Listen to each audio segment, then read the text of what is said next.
Welcome back, YouTubers, to Q&A 145 with us, the British Fist.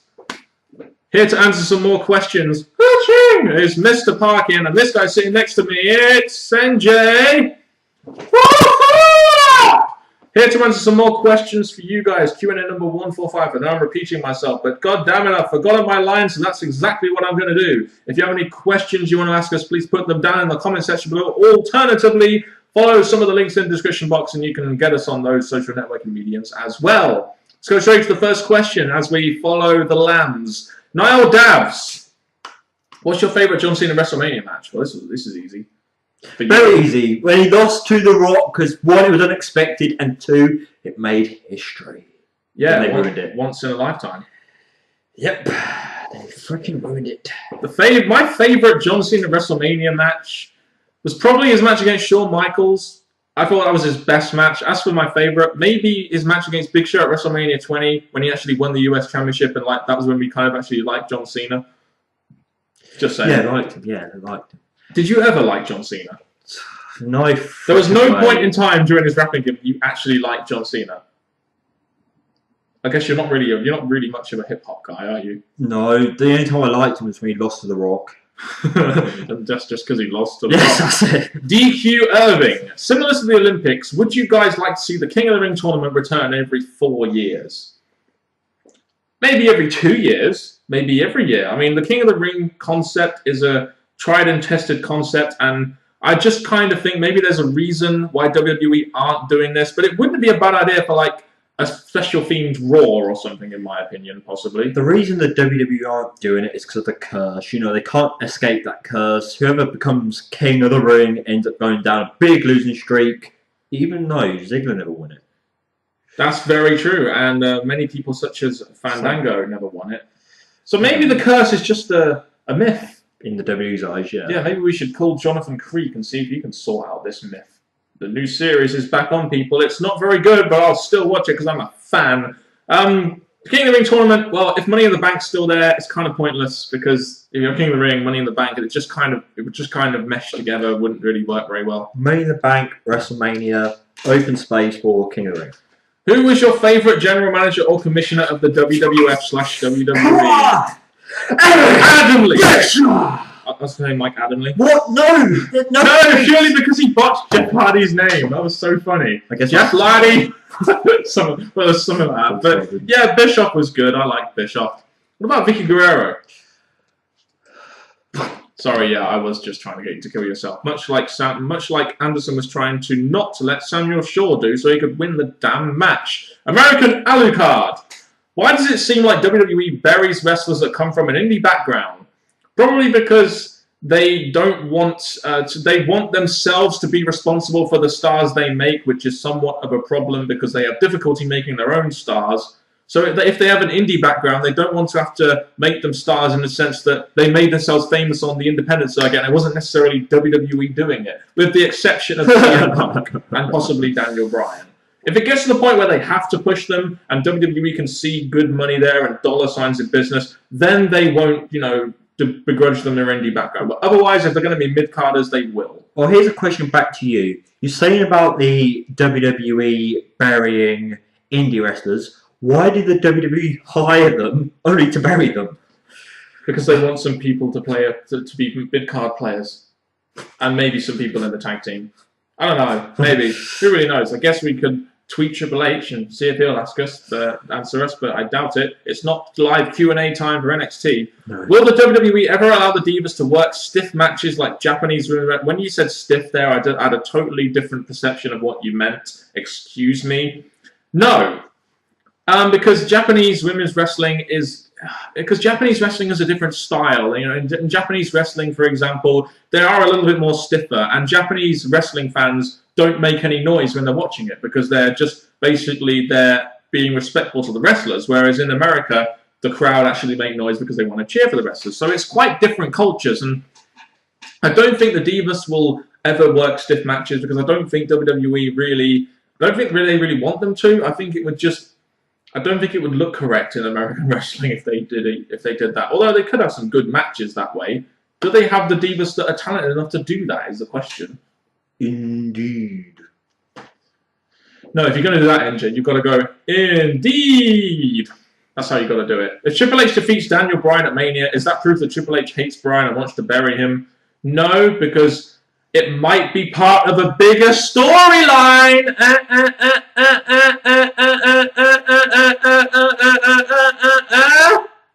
No? No. No. Well, I think it would just probably be the fact that they don't think Daniel Bryan is at a high enough level to beat a Triple H who is an A+ player. Let's not forget.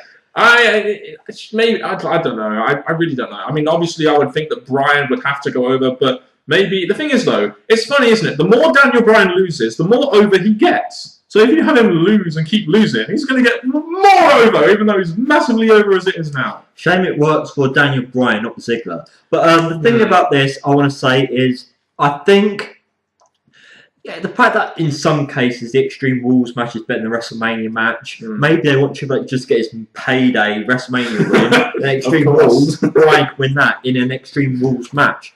Kind of weak, I know, but he needs to win at WrestleMania because it's the big payoff. It's the big match of all matches.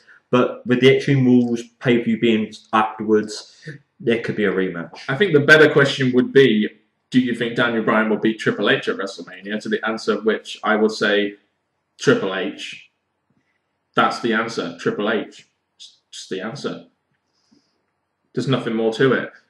Next question. Gordon Armstrong. We seem to have a bit of a lull there, AJ. Mr. Parkin. I know you haven't been watching pay-per-views for a while, but will you be watching WrestleMania? Ooh. It's WrestleMania. I haven't yet decided. Also, apparently, we're getting the WWE Network in the UK in late 2014, early 2015. Will you guys be getting it? No, because we know exactly a place where we can stream it for free. And if they aren't going to give it to us straight away, then we're not going to fucking buy it. Well, I'm not anyway. That's a big question because, yes, we could stream it, and the WWE, as we spoke about not so long ago, have loopholes because their network is being streamed on the internet. But there are some stuff that I prefer to see in good quality there when I want it. So it's a possibility just for a trial version, but not decided yet. If I was going to buy it, it would be purely for NXT. That's all I'll say. It would be purely for NXT. At Callum Burgess 14. What year did you guys start watching wrestling? Oh, you go first. 98, wasn't it? 7-ish, yeah. How old would you have been in 97? Don't make me do maths. Oh, come on, NJ. You must know. You were born in 87, weren't you? No, 88, so I watched it. Oh my god, yeah. That just shows how good of a friend I am, doesn't it? I don't even remember your birth yet. So you're only a year older than me. I thought you were like 2 years older than me. 26. I always assumed you were... I'm 24. Oh, my mistake. I probably just... it's yeah, birthday, this is not working out. No, it's not. But no, 97-ish for you. I think it was 2000 for me, because I remember watching the Royal Rumble, and that was like 2000. That was like my first pay-per-view. We learned something new about each other today, people. The fact that I'm 24, as NJ knew, because he knows this kind of stuff. And I didn't realise NJ was actually born in 1988. And I'm not good at maths. And we knew that to start with, because you actually said that you weren't good at maths. Follow the buzzard. Yeah, follow the distraction that's going to get us away from this awkward question. Dan Haynes. As much as I enjoy the Shield like the next fan, whenever there is talk of the break, it's all about Roman Reigns is going to do this, or is on the odd occasion talk of Dean Ambrose being compared to Roddy Piper. So what do you think to the future of Seth Rollins? Clearly the best technical wrestler of the group, and his mic skills, in my opinion, have improved significantly. Yes, I agree. From NXT, his mic skills have improved significantly, and I think it's generally part of him being in a group, not having to carry promo segments by himself. So it'll be interesting to see how he does carry a promo segment by himself. As for the future of Seth Rollins, it's a damn good one. Go on. Yep. I look at Seth Rollins, and I think the fact that he's got fast ring ability, as we've seen over the last few weeks, the fact that he can hold a match on his own, I feel that there's no denying that if the WWE give him his single push or whatever is going to become of him, he can continue growing in the WWE. I think he's been compared to Jeff Hardy, and I think that's a good comparison. He's like a high flyer that takes risks and will try his best to please the crowd. Seems to be kind of like the way they're packaging him. If they're going to do that, that would be a good thing for Seth Rollins, in my opinion. Although I think that Roman Reigns and Dean Ambrose could be bigger stars for the company. But You never know in 5 years' time. Remember with Jeff Hardy, no one thought he'd be a main eventer, and then he was a main eventer in WWE, so you never fucking know. And then he went to TNA. There's the future of Seth Rollins. In TNA. Paddy Pie 69, debuting as Oak. Yes. Do you think that the Wolves winning the titles at a live event shows how little TNA cares about the tag titles? No, I have a theory about this. I think TNA realised that the live attendance was shit, and they wanted to give like a vibe of anything can happen at a TNA house show, so more people would go. I think that's why they did it. You know, maybe it wasn't. Maybe they just wanted to get the belts off the Bromans and then put them back on them at the Wrestle 1 event. But I think it was to try and help live show attendance. Whether or not it worked, well, you can just tell by the fact that only 900 people turned up to TNA Lockdown, one of their biggest pay-per-views of the year. No, I'm sorry. I don't. Your question. I'm just going to say how I feel about it. TNA are complete morons. When you've got a big tag team as the Wolves, you want to spotlight their first championship win in your company. You don't go to a flipping house show where not your large public of viewers are watching. So the fact you did that, and then the next house show, you give them back to the tag team. You want the titles off. So no, TNA, you complete morons. So technically, the Bromans never lost the title. No, they didn't. Because they never actually... Well, they did show it on TV. Oh, it's TNA. It's confusing. Johnny Castaway. What are your thoughts on more big stars leaving WWE in the next few years? Mysterio, Del Rio, Mark Henry, and Big Show, to name a few. It'll be very hard for WWE to replace the name power of a Mysterio, of a Mark Henry, and a Big Show. Del Rio, I think, is just quitting because he's kind of tired with it, and I don't think WWE will really ever push him to the moon now. It'll be a real test to see how WWE do fill those gaps, because even though Mysterio has got, like, for example, he's got a bad knee, he is still a name that can at least put talent over in somewhat of a way. If not a massive way, but somewhat of a way. Rey Mysterio, I think, since he got that knee injury, his ideas of bringing him back and what it could offer the WWE has been watered down. Where's the Sin Cara feud? Where's the Sin Cara and Rey Mysterio tag team title win? So to be honest, I think Rey Mysterio leaving is going to be sad for Rey Mysterio fans, but it should happen. Del Rio, the WWE realised they're running out of pushing ideas for him. The bigger guys, they can not easily be replaced, but you know there's going to be the next big guy coming in to try and fill their spots. Alexander Rusev! It will be him, probably. Try. Why do you think WWE has really failed to put new people in the main event in the past couple of years? Bryan's inconsistent pushing and Ziggler's burial are 2 examples. Yeah. Well, I think the reason here is the fact that WWE operate on a very short-term basis. They're not thinking 1, 2, 5 years in the future. They're thinking, how do we satisfy our shareholders in the next quarterly meeting? So therefore, they're going to make, you know, Randy Orton and John Cena the main event of 2 pay-per-views. And then they're going to bring in Batista and put him in the main event of a pay-per-view. And, you know, they're going to have John Cena be in the main event of most pay-per-views, and Randy Orton versus Daniel Bryan as a little filler feud for when John Cena comes back, so they can give him the World Heavyweight Championship and put him in the main event feud. It really sparks, in my opinion, a lot from the fact that they have to satisfy their shareholders on a quarterly basis rather than thinking ahead to the future. Even though I will say it's Daniel Bryan, I don't think his push has been inconsistent. I just think WWE haven't gone...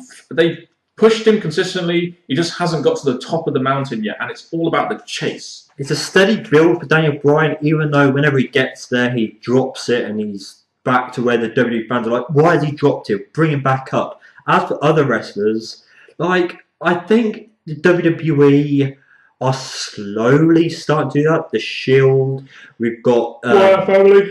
Yeah, you've got guys who are coming in, the Wyatt family. Yeah, you've got people who are getting their push. I just think it's knowing where you want to take them next. Hell, Daniel Bryan is the face of SmackDown right now. He's getting main event time over Batista.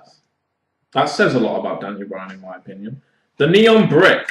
What is your opinion on Corey Graves, and how would you make him an important guy in the WWE? And because of you, Mr. Parkin, I'm a big fan of NXT now. Thank you. Not a problem. I'm always glad to spread the word of NXT. It is the best hour of wrestling on TV, in my opinion. My opinion on Corey Graves. I made this very clear in my first NXT review of the new WWE Network show, which I did last Thursday, which got 3,000 views, by the way, which is pretty good. Adam Rose for the win. My opinion on Corey Graves, I'm not a massive fan of him. I guess I just don't get it. That's why I'm not really that big. If I was going to make him an important guy in WWE, I wouldn't. Because I don't see what WWE see in this guy. Clearly, they do see something in him. but I don't. That's all I'm going to say about Corey Graves. Please don't say that's a mobile guy that looks himself in the mirror. No, that's like Corey Graves. Stay down. No, that's crap. Oh. You probably don't know who he is. No. I don't blame you. He sucks. Will Keogh. Do you think if CM Punk is truly done with WWE that he has had a Hall of Fame career? If Austin could get in the Hall of Fame, I think Punk could get in the Hall of Fame. Not in the sense that Punk was as big of a star, but Austin walked out on the WWE and he's still in the Hall of Fame. To be honest, he's one of WWE's top guys, so I think the fact he's a top guy, he's probably going to be putting in. But as for big moments, I feel that he's had big matches, but as for big moments, compared to other wrestlers, maybe not ever so much. Here's the big question that determines a Hall of Fame career.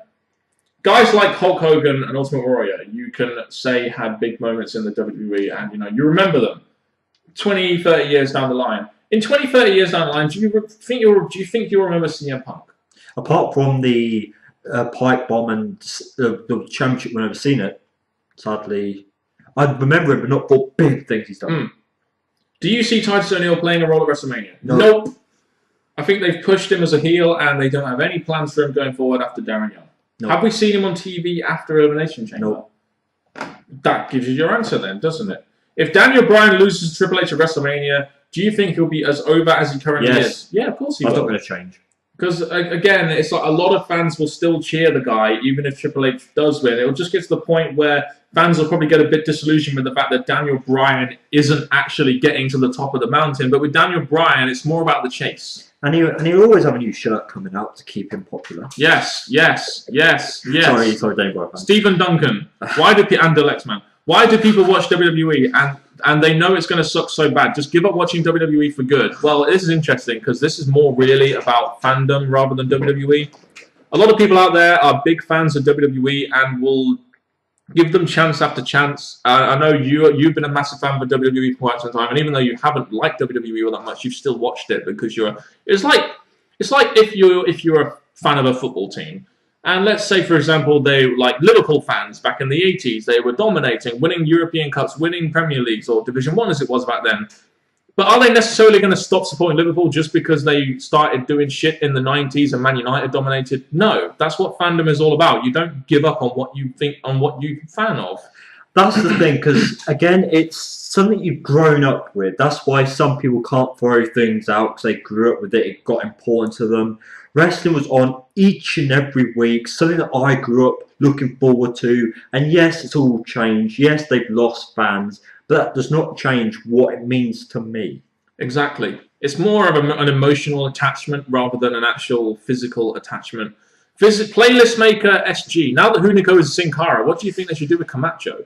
Probably keep him on NXT to job to AJ Neville every week. I don't know. But it's interesting, isn't it, how they're only keeping Sin Cara around or Hunico as Sin Cara because they've got like movies coming out that are going to be, that Sin Cara is actually going to be in, like that Scooby-Doo WrestleMania cartoon thing. It's the only reason why they're keeping Hunico as Sin Cara right now. The thing is, I have no problem recently with this Sin Cara character. He's been okay in the ring. The lights are still stupid, but he's been okay in the ring. He's still someone that can come out and perform and get some reaction. I have no problem with him. If they bring back King of the Ring, who would you have win it?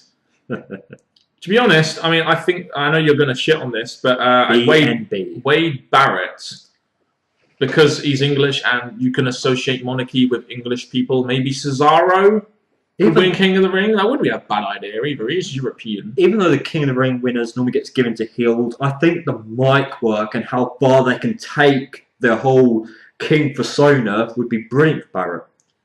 Even though it's cursed.